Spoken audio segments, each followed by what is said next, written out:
হারানোর মানে ক্ষমতা কারো থাকবে না, কারো সাহস থাকবে না। আজকে সেই মানুষটি আমাদের এলাকায় এসছেন, এই এলাকার দায়িত্ব নিতে চান। আমি মনে করি ওনার মতো মানুষ যদি আমাদের দায়িত্ব নেয়, ওনার মতো মানুষ যদি আমরা এমপি বানাতে পারি, আমি নিঃসন্দেহে বলতে পারি যে উনি দল মত নির্বিশেষে একজন বৈষম্যহীন মানুষ, যার কাছে হিন্দু মুসলিম কোনো বৈষম্য নাই। আমি আপনাদের কাছেও বলতে চাই, যেখানে আমাদের হিন্দু ভাইরা যারা আছেন, আমার বোনরা আছেন, আপনারা তার প্রতি আস্থা রাখতে পারেন, বিশ্বাস রাখতে পারেন। উনি আমাদের সকলের আস্থা এবং বিশ্বাসের একটা প্রতীক। আমি মনে করি আপনারা আওয়ামী লীগের সময় যেটুকু নিরাপদে ছিলেন, তার চাইতে বেশি নিরাপদে থাকবেন যদি আপনাদের নেতা তাজভির সাহেবকে আপনারা এমপি বানাতে পারেন। উনি 5 তারিখে আমাদেরকে বলেছিলেন, সারা বাংলাদেশে কি হবে আমি জানি না, তোমরা উলিপুরে আসো, তোমরা উলিপুরে নেতৃত্ব দাও। আমি উলিপুরের কোন হিন্দু পরিবারের কোন মানুষের উপর কোন যেন জুলুম না হয় বিএনপির নেতা কর্মী দ্বারা, এটা তোমাদেরকে নিশ্চিত করতে হবে।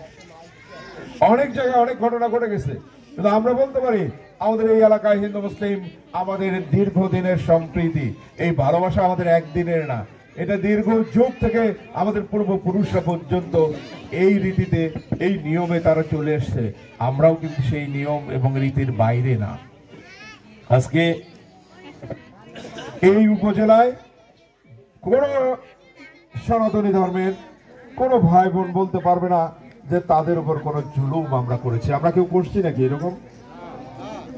আমাদের নেতা আমাদেরকে নির্দেশ দিয়েছেন, আমরা আপনাদেরকে সার্বিকভাবে সহযোগিতা করেছি।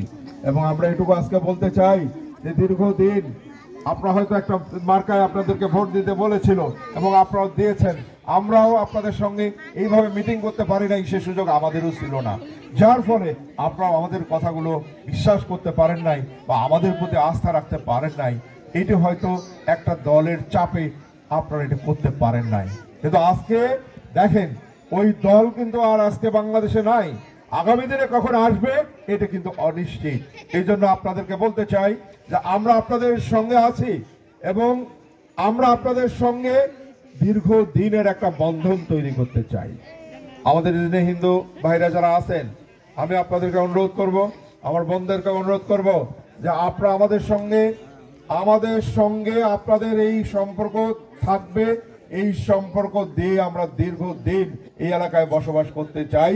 যতদিন বেঁচে থাকবো ততদিন আপনাদের সঙ্গে আমাদের একটা বন্ধন থাকবে।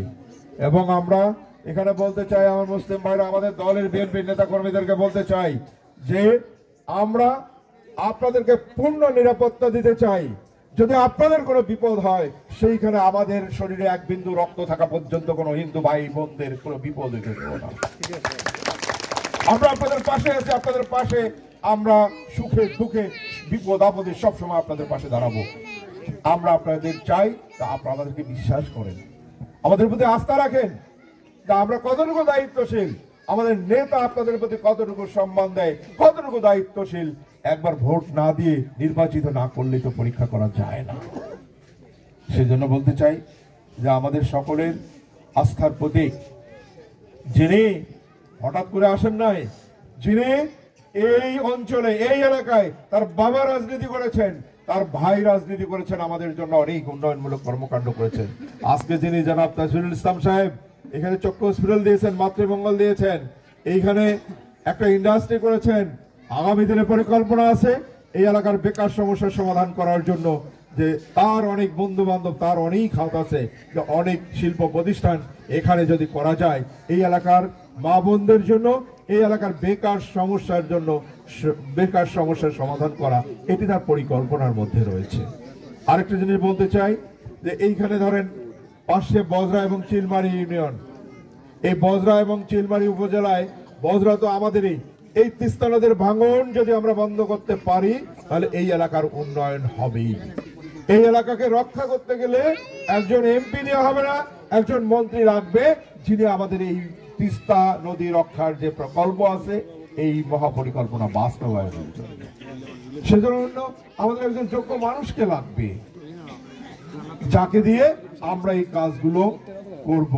এই জন্য আমি মনে করি যে আপনাদের সঙ্গে আমাদের হয়তো দূরত্বের কারণে এই উলিপুর থেকে অনেক দূরত্বের কারণে আপনারা